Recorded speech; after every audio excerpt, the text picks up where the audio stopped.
I think also the fact that we live very long means that you have a lot of time to have that brilliant career. And you make that point in the book. I think it's a real opportunity for individuals, for families, and for policymakers to really think about what that means. And that really excellent points you make about fertility, but also grandparents. Yeah. Yes. I had my kid, Sophie, I was 33 when I had Sophie. So I'm 57, she's graduating from college. You know, if I'm lucky, I'll be your age when I have my first grandchild. Yeah. Right. But you'll still look like you're 12. So I think you're okay.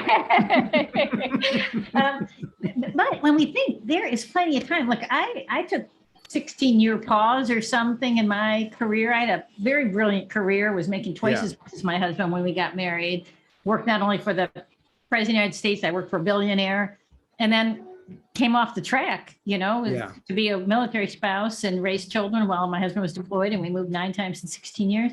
But then I came back, and I'm, Blue Star Family's worth $10 million annual organization now. We have, I don't think I would have had I would be in a place that I was, more prominent or more gratified had I not interrupted my career. In other words, my daughter, I think the cost to me was zero. Yeah, your daughter Jessica. But go ahead, I interrupted you. No. But I think the Jessica point is right to the point. I mean, I think that one's even better. Tell the story in case people haven't read. It's in the book, and I quote her.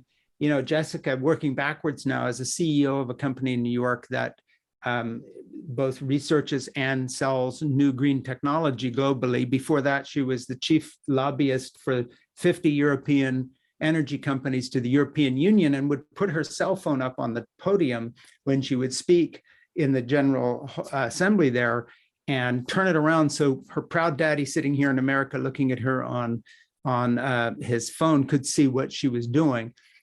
What did she do? She dropped out of NYU. I mean, not saying this is a plan, and she married a Finnish jazz composer, a guy that scores movies, Donny Stromback, wonderful guy. They're still married, very happy. Had her kids young, went back to school, speaking of cycles of life being longer than we think, got her degree at the University of Finland in Swedish, having learned fluent in the Swedish part of Finland, which is Finnish speaking and Swedish speaking, like many European countries, 2 languages.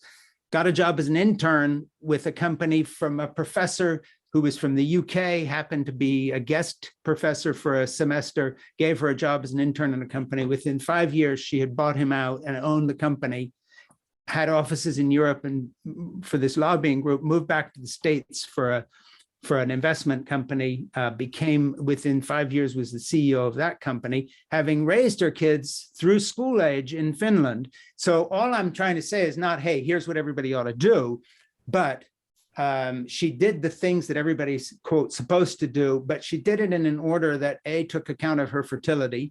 So, no IVF necessary, the way Michelle Obama talks about in her public stuff, where she warns people to pay attention to their fertility clocks if they ever want to have children. She's one of the people that's very honest about that in view of her own history. So anyway, I use that as an example, but here's my point. Jessica has a thing that I quote in the book where she's saying, until COVID came along, women like me were hiding the fact we even had families, because everything was so career-oriented that you wouldn't even tell the truth if you were on a way to see your children or something. You would say, oh no, I'm at the office or something, as if somehow these are 2 separate things and you couldn't be taken seriously as a woman if you admitted that family concerns and other kinds of attachments even intruded into your career. And then, of course, there are these guys like Pete Buttigieg who get mocked for taking a little time with his kids, right, on the same right-wing media that at 2 minutes later is talking about family values. So anyway, that's a lot on the table, but just react to some of that.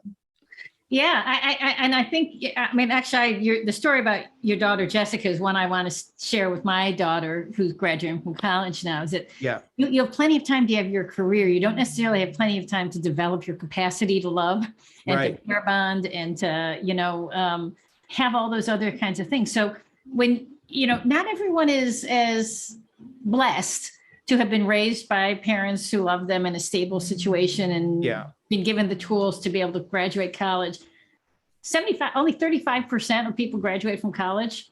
If you're one of those who can do that, your future's fine. One way or another, you're going to find a way to support yourself and make a living. So you don't. And if you want to take a couple of years out as a male or female or non-binary person, whomever, Yeah. and put the loving relationships of your life first, maybe earn a little less, scratch along for a while, raise some children, you're going to be able to come back and have a career. It's total nonsense saying Yes. one or the other. I mean, that's just crazy. It's just not one or the other. But you know, as you say in the book, it's not all at the same time, but it doesn't need to be all at the same time. No. Because you're going to live long enough. And if you don't, you won't know the difference.